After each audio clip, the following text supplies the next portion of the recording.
Hello friends, हमने lecture 3 में देखा था टाइप्स ऑफ सॉइल के बेस पे हम लोग कुछ क्वेश्चन किए थे। ठीक है, आज हम लोग चैप्टर 2 देखेंगे जो कि हमारा है प्रॉपर्टीज ऑफ सॉइल।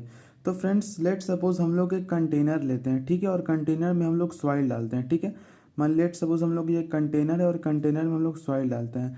तो अगर ये सॉइल अगर हम लोग डालें तो ये क्या हो, यहाँ का स्पेस पूरा फिल हो गया। अब हम लोग इसमें वाटर डालेंगे तो कोई वाटर सॉइल के ऊपर आ जाना चाहिए, लेकिन ऐसा होता नहीं है। जब भी हम लोग सॉइल के अंदर, जब कोई भी ग्लास में हम लोग सॉइल लेते हैं और अगर उसमें वाटर डालते हैं तो जो वाटर होता है वो क्या हो जाता है, परकोलेट होकर थ्रू क्या होता है, इसके अंदर चला जाता है। तो वो जो वाटर होता है वो सॉइल में कहाँ जाता है, आखिर वो कहीं ना कहीं तो जगह होगा, वहीं जाता होगा।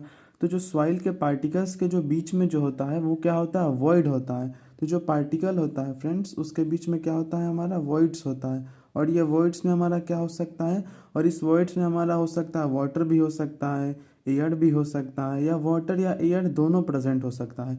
तो आज हम लोग इसी को देखेंगे कि जो सॉइल होता है उसके अंदर जो वॉइड होता है उसमें कौन कौन सा फेज एग्जिस्ट करता है। तो आज हम लोग जानेंगे soil as a three phase system क्या क्या कैसे होता है।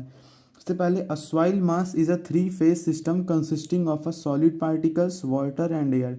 जो हमारा सॉइल होता है वो हमारा क्या होता है, थ्री फेज सिस्टम होता है। और वो थ्री फेज सिस्टम में क्या होता है, थ्री फेज सिस्टम कहने का मतलब ये कि जो सॉइल होता है वो हमारा जो नेचुरल स्टेट में जो प्रेजेंट होता है वो थ्री फेज सिस्टम में होता है। और उसमें क्या क्या कंसिस्ट होता है, सॉलिड पार्टिकल्स भी हो सकता है, वाटर भी हो सकता है और एयर भी हो सकता है। ये तीनों कहाँ प्रेजेंट होगा, हमारा वॉइड में प्रेजेंट होगा। ठीक है, अब हम लोग देखते हैं second point. In general, the soil mass has three constituents which do not occupy separate space but blended together forming a complete material. But for calculation purpose, it is always more convenient to show these constituents occupying separate space. ये हमारा बोल रहा है कि जो हमारा जो soil होता है नेचुरल स्टेट में, तो हमारा वो जो एयर का जो हमारा जो वो एयर वॉल्यूम ऑफ एयर होता है या वाटर होता है या हमारा वॉल्यूम ऑफ सॉइल मास होता है वो हमारा सेपरेटली एग्जिस्ट नहीं करता, वो तीनों ब्लेंड एक साथ ही हमारा एग्जिस्ट करता है। लेकिन हम लोग आसानी से समझने के लिए हम लोग क्या करते हैं, तीनों को सेपरेट कर देते हैं ताकि हम लोग को अच्छे से पढ़ सकें और काफ़ी इजीली हम लोग उसको समझ सकें। इसलिए हम लोग क्या करते हैं, वाटर, एयर और सॉलिड्स तीनों को सेपरेट कर देते हैं सॉइल में। हमारी ये वही कह रहा है। अब क्या होता है पार्शियली सेचुरेटेड सॉइल, क्या होता है हम लोग देखते हैं। If void space between the soil grains is filled partially with air and water termed as partially saturated soil. अगर हमारा जो सॉइल पार्टिकल्स के जो बीच में हमारा जो वॉइड है उसमें अगर हमारा क्या हो, अगर हमारा उसमें वाटर और एयर दोनों प्रेजेंट हो, यानी वॉइड के बीच में वॉल्यूम ऑफ वॉइड है उसमें अगर हमारा वाटर और एयर दोनों प्रेजेंट हो तो उसको हम लोग क्या बोलते हैं, पार्शियली सेचुरेटेड सॉइल। मतलब पार्शियली सेचुरेटेड मतलब पार्शियली मतलब पार्टली दोनों प्रेजेंट है, एक हमारा एयर भी प्रेजेंट है और वाटर भी प्रेजेंट है, उसको हम लोग क्या बोलते हैं, पार्टियली सेचुरेटेड सॉइल। और इसी को हम लोग क्या बोलते हैं, थ्री फेज सिस्टम। तो आएगा थ्री फेज सिस्टम क्या कौन सा होता है, तो पार्टियली सेचुरेटेड सॉइल हमारा क्या होता है, थ्री फेज सिस्टम। आइए हम लोग देखते हैं थ्री फेज सिस्टम के बारे में, ये कैसे इसको हम लोग डिनोट करते हैं। हम लोग इसका नोटेशंस जानते हैं। तो हम लोग का क्या है इंपॉर्टेंट नोटेशन। अब हम लोग जानते हैं थ्री फेज सिस्टम को, थ्री फेज जो सॉइल हमारा थ्री फेज सिस्टम में एग्जिस्ट करता है तो उसको हम लोग कैसे, उसको हम लोग कैसे टर्म को हम लोग डिनोट करते हैं। तो हम लोग हमेशा लेफ्ट साइड में वेट को हम लोग बताते हैं और जो राइट साइड है हमारा क्या होता है, वॉल्यूम को डिनोट करता है। तो हमारा जो सॉइल है वो नेचुरल स्टेट में क्या होता है, ये तीनों तो ब्लेंड होता है, लेकिन हम लोग आसानी से पढ़ने और समझने के लिए हम लोग क्या करते हैं, तीनों को हम लोग क्या करते हैं, सेपरेटली हम लोग डिनोट करते हैं ताकि हम लोग को अच्छे से समझ में आ सके और हम लोग सॉइल आसानी से समझ सकें। तो क्या हो गया, सबसे पहले सबसे नीचे हम लोग सॉलिड को दिखाते हैं, फिर उसके ऊपर वाटर को दिखाते हैं और उसके ऊपर गैस को दिखाते हैं। ठीक है, तो हमारा जो गैस को हम लोग क्या बोलते हैं, वॉल्यूम ऑफ एयर, वाटर को क्या होता है, वॉल्यूम ऑफ वाटर, और सॉलिड क्या होता है हमारा, वॉल्यूम ऑफ सॉलिड। और ये तीनों मिला के मेरा क्या हो गया, टोटल वॉल्यूम हो गया। और टोटल वॉल्यूम हो गया, और वॉल्यूम ऑफ वॉइड, वॉइड के अंदर जो वॉल्यूम ऑफ वॉइड होता है वो क्या होता है, या तो गैस होगा या वाटर होगा, ये दोनों मिला करके ही क्या हो गया, हमारा वॉल्यूम ऑफ वॉइड हो गया। तो हम लोग वॉल्यूम का समझ गए टर्म्स, हम लोग वेट का समझेंगे। तो गैस का क्या हो गया, वेट ऑफ एयर, वाटर का क्या होगा, वेट ऑफ वाटर, सॉलिड का क्या होगा, वेट ऑफ सॉलिड, और weight of gas plus weight of water हमारा क्या हो गया, वेट ऑफ वॉइड हो गया। इसको हम लोग डब्ल्यू वी से डिनोट करते हैं और ये मेरा क्या हो गया, टोटल वेट हो गया। तो वही हमारा लिखा हुआ है डब्ल्यू क्या है हमारा टोटल वेट ऑफ सॉइल है, डब्ल्यू ए हमारा क्या है वेट ऑफ एयर है, डब्ल्यू डब्ल्यू क्या है हमारा वेट ऑफ वाटर है, और डब्ल्यू एस और डब्ल्यू डी दोनों को हम लोग क्या बोलते हैं वेट ऑफ सॉइल सॉलिड्स। हमारा वॉल्यूम हो गया, वी हमारा क्या हो गया टोटल वॉल्यूम हो गया, वी ए हमारा क्या हो गया वॉल्यूम ऑफ एयर हो गया, वी डब्ल्यू हमारा क्या हो गया वॉल्यूम ऑफ वाटर हो गया, ठीक है, और वी एस हमारा क्या हो गया वॉल्यूम ऑफ सॉलिड हो गया। तो हम लोग यहाँ पे कह सकते हैं ना total weight equal to weight of solid plus weight of water plus weight of air. हम लोग ये बोल सकते हैं वेट ऑफ सॉलिड प्लस, और हमारा wait of air plus weight of water हमारा क्या है वेट ऑफ वॉइड्स। और हम लोग वॉल्यूम को बोल सकते हैं ना volume of solid plus volume of water plus volume of air, और volume of water plus volume of air हमारा क्या है वॉल्यूम ऑफ वॉइड है। तो टोटल वॉल्यूम क्या हो गया volume of solid plus volume of void, ये मतलब वाटर और एयर मिला के क्या हो गया मेरा वॉइड हो गया। ठीक है, हम लोग आगे देखते हैं नाउ डेंसिटी ऑफ सॉलिड हमारा क्या हो गया 2600 kg पर मीटर क्यूब, और डेंसिटी ऑफ वाटर हमारा क्या होता है 1000 kg per metre cube, but density of air हमारा क्या होता है 1.2 kg पर मीटर क्यूब। तो हम लोग यहाँ पे देखते हैं कि जो डेंसिटी ऑफ एयर हमारा जो होता है वो ये दोनों के रिस्पेक्ट में क्या है बहुत ही कम है, इसलिए हम लोग क्या करते हैं निग्लिजिबल इसको कंसिडर करते हैं। तो यहाँ पे लिखा हुआ density of air is very less with respect to density of solid and density of water, thus इसलिए हम लोग क्या वेट ऑफ जो एयर है हम लोग क्या उसको नेग्लिजिबल कंसिडर करते हैं। तो हम लोग यहाँ पे लिख सकते हैं total weight equal to weight of solid plus weight of water, क्योंकि हमारे क्या था weight of solid plus weight of water plus weight of air, ये एयर हमारा एयर का वेट हमारा क्या हो गया 0 हो गया, तो वेट ऑफ वाटर हमारा क्या हो गया बस ये रह गया, और वेट ऑफ एयर हमारा 0 हो गया। तो मेरा फार्मूला क्या होगा, और इसको हम लोग हमेशा यही हम लोग इंजीनियरिंग के पर्पज से हम लोग हमेशा इसको यही देंगे फार्मूला को, total weight equal to weight of solids plus weight of water.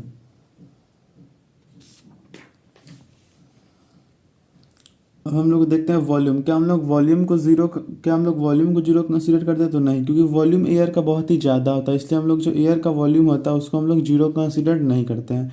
तो वॉल्यूम क्या हो गया volume of solid plus volume of void, और वॉल्यूम ऑफ वॉइड हमारा क्या है volume of water plus volume of air. In some limiting cases soil can also be expressed as two phase system. अभी हम लोग क्या देखते हैं सॉइल 3 फेज सिस्टम में होता है, लेकिन लिमिटिंग सिचुएशन में हम लोग क्या soil as a 2 phase system भी हम लोग को मिलता है, जैसे कि ड्राई सॉइल में और फुल्ली सेचुरेटेड सॉइल में। ड्राई सॉइल में हमारा क्या होता है कि जो वाटर का जो कंटेंट होता है वो हमारा क्या होता है एकदम जीरो होता है, मतलब जो सॉइल हमारा है वो एकदम ड्राई स्टेट में है। तो यहाँ पे क्या है void are completely filled with air, जो हमारा वॉइड है सिर्फ एयर से हमारा फिल है, और वाटर का रेशियो उसमें क्या है 0 है। तो हमारा क्या है एयर और सॉलिड्स बस बच गया, इसलिए हम लोग क्या इसको बोलते हैं ड्राई सॉइल, और ड्राई सॉइल हमारा क्या है 2 फेज सिस्टम है। यहाँ पे क्वेश्चन भी आ सकता है कि मेरा जो volume of void equal to volume of air, तो सॉइल हमारा कौन से फेज में कहलाएगा, तो क्या कहलाएगा 2 फेज में कहलाएगा, ये क्वेश्चन में पूछा जाएगा।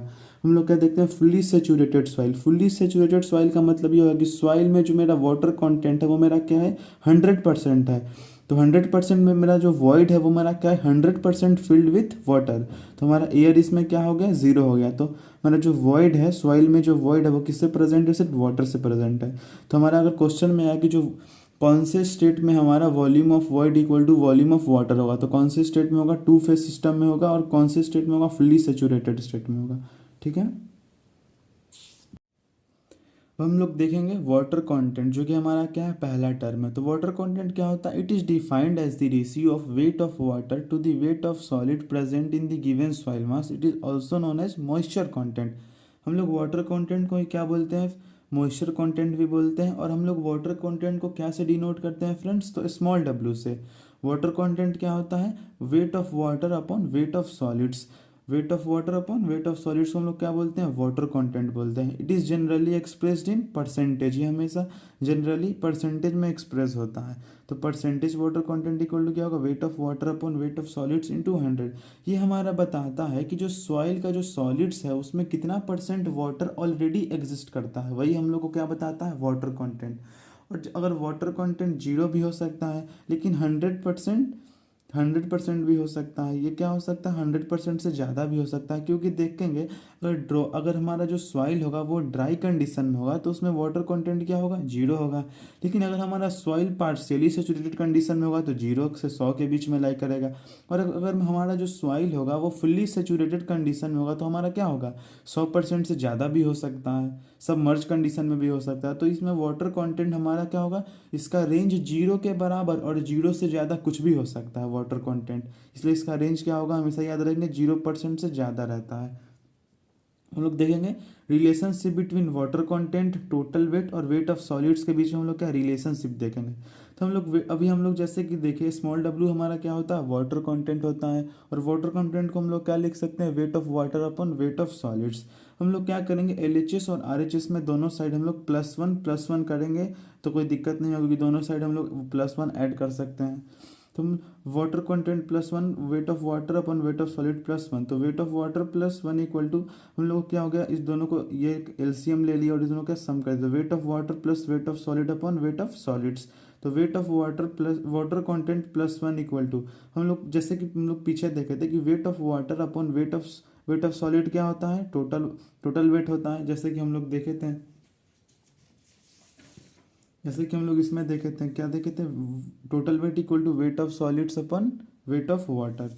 तो हमारा क्योंकि वेट ऑफ एयर हमारा क्या होता है 0 होता है, तो यहाँ पे मेरा क्या हो गया, टोटल वेट हो गया और ये WS हो गया। तो हम लोग को एक नया नया फॉर्मूला मिल गया, इसको हम लोग याद रखेंगे, weight of solids equal to total weight upon water content +1। ये हमको याद रखेंगे क्योंकि अगर भी कोई भी क्वेश्चन में हमको अगर निकालना होगा, क्या निकालना होगा, वेट ऑफ सॉलिड्स अगर निकालना होगा, अगर टोटल वेट और वाटर कंटेंट दिया रहेगा तो हम लोग वेट ऑफ सॉलिड्स निकाल सकते हैं इस फार्मूला से। तो इस फार्मूला को फिर से रिकॉल करेंगे मेरे साथ, weight of solids equal to total weight upon 1 plus water content, weight of solids equal to total weight divided by 1 plus water content, weight of solid equal to total weight upon 1 plus water content. ये हमारा formula बहुत important formula है, इसको आप लोग अच्छे से याद रखिएगा।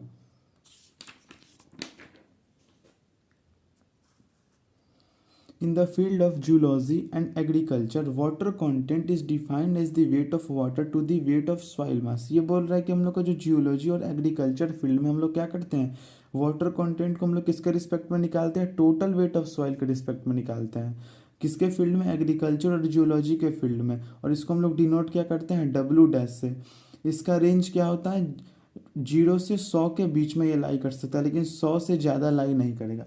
अब 100 से ज़्यादा लाई क्यों नहीं करेगा, क्योंकि ये हमारा किसका रेशियो, टोटल वेट का रेशियो है, और वेट ऑफ वाटर हमेशा टोटल वेट से कम ही होगा, इससे ज़्यादा तो होगा नहीं। इसलिए हमारा क्या हो गया, 100% से कम, और 0 या 0 से ज़्यादा हो सकता है। तो एक और क्वेश्चन आता है कि हम लोग वेट ऑफ जो हमारा जो वाटर कंटेंट है, हम लोग इंजीनियरिंग फील्ड में जैसे कि हम लोग देखे थे कि वाटर कंटेंट ये हमारा क्या है, सॉइल मैकेनिक्स में हम लोग water content weight of solids में ही क्यों हम लोग निकालते हैं, ऐसा इसलिए निकालते हैं क्योंकि जो वेट ऑफ सॉलिड्स हमारा क्या होता है, हमेशा फिक्स्ड रहता है, ये चेंज नहीं होगा।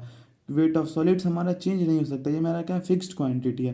लेकिन हमारा जो टोटल वेट ऑफ वाटर है, टोटल वेट ऑफ सॉइल है, इसमें वाटर का कंटेंट हमारा घट भी सकता है, बढ़ भी सकता है इन्वायरमेंटल फैक्टर की वजह से। इसलिए हम लोग इसको सॉइल मैकेनिक्स में हम लोग वाटर कंटेंट किस पर रिस्पेक्ट में निकालते हैं, वेट ऑफ सॉइल सॉलिड्स के रिस्पेक्ट में निकालते हैं। तो इसका दो फॉर्मूला हो गया, अगर वाटर कंटेंट हम लोग को पढ़ना रहेगा सॉइल मैकेनिक्स में तो क्या होगा, weight of water upon weight of solids. अगर जियोलॉजी और एग्रीकल्चरल फील्ड में रहेगा तो क्या होगा, weight of water upon total weight of soil. इसका रेंज क्या होगा, 0 से बराबर या 0 से बड़ा और 100 से छोटा। 100 से छोटा इसलिए क्योंकि ये हमारा क्या है, टोटल वेट ऑफ सॉइल के रिस्पेक्ट में इसको हम लोग निकालते हैं, और वाटर का कंटेंट टोटल सॉइल से ज़्यादा तो हो नहीं सकता, इसीलिए 100% से हमारा ये कम ही रहेगा। और वाटर कंटेंट क्या रहेगा हमारा, 0 से ज़्यादा और कुछ भी हो सकता है, 100% से भी ज़्यादा हो सकता है, 0 के बराबर। अब हम लोग देखेंगे दोनों के रिलेशनशिप, वाटर कंटेंट और water content with respect to total weight of soil के बीच में हम लोग क्या रिलेशनशिप देखेंगे। तो हम लोग जैसा कि जानते हैं, water content with respect to total weight of soil equal to क्या होता है, weight of water upon total weight. Total weight को हम लोग लिख सकते हैं ना, weight of solids plus weight of water. हम लोग वेट ऑफ वाटर को हम लोग क्या नीचे ले आते हैं, तो वेट ऑफ वाटर को हम लोग नीचे लाए तो क्या हो गया, ऊपर 1 बचा, wait of solids plus weight of water plus weight of water by weight of water हमारा क्या हो गया, 1 हो गया, कैंसिल आउट हो गया। अब हमारा wait of solid plus weight of water ये हमारा क्या होता है, इसको हम लोग 1 अपॉन वाटर कंटेंट लिख सकते हैं ना, क्योंकि हमारा जो वाटर कंटेंट का फॉर्मूला क्या होता है, weight of water upon weight of solid. तो हम लोग अगर 1 अपॉन वाटर कंटेंट करेंगे तो हमारा क्या होगा, weight of solid upon weight of water, तो 1 अपॉन वाटर कंटेंट इसको हम लोग लिख सकते हैं ना, +1। तो हम लोग का एक और फार्मूला आ गया, water content with respect to, अगर हम लोग के क्वेश्चन में आ जाए water content with respect to solids, तो हम लोग वाटर कंटेंट अगर हम लोग क्वेश्चन में water content with respect to solids, हम लोग water content with respect to total weight of soil हम लोग निकाल सकते हैं इस फॉर्मूला से। ये दोनों के बीच में रिलेशनशिप है, तो W dash equal to W upon one plus W, यानी water content with respect to total soil equal to water content with respect to solids divided by one plus water content with respect to solids. ये हमारा formula हो गया। W dash equal to W upon one plus W. ये formula भी बहुत important है, ये भी एग्जाम में आता है। हम लोग पढ़ेंगे डेंसिटी। डेंसिटी क्या होता है? डेंसिटी हम लोग सॉइल मैकेनिक्स में डेंसिटी को हम लोग रिप्रेजेंट करते हैं रो से। इसका सिंबल क्या है? ये। और हमारा डेंसिटी ऑफ सॉइल आप लोग तो जानते होंगे, डेंसिटी इक्वल टू क्या होता है? Mass upon volume, mass of soil upon total volume of soil. तो हम लोग पहला तरह का डेंसिटी देखेंगे बल्क डेंसिटी। बल्क डेंसिटी जहाँ भी हम लोग को बल्क दिखाई दे, मतलब जो सॉइल होता है वो हमारा क्या होता है? नेचुरल स्टेट में होता है। तो हमारा अगर नेचुरल स्टेट में सॉइल का अगर हम लोग डेंसिटी निकालते हैं उसको हम लोग क्या बोलते हैं? Bulk density. Bulk density equal to ये भी होता है मास अपॉन वॉल्यूम। तो ये जो डेंसिटी होता है बल्क डेंसिटी, ये जो नेचुरल स्टेट में सॉइल ड्राई भी हो सकता है, वेट भी हो सकता है, फुल्ली सेचुरेटेड भी हो सकता है, पार्सली सेचुरेटेड।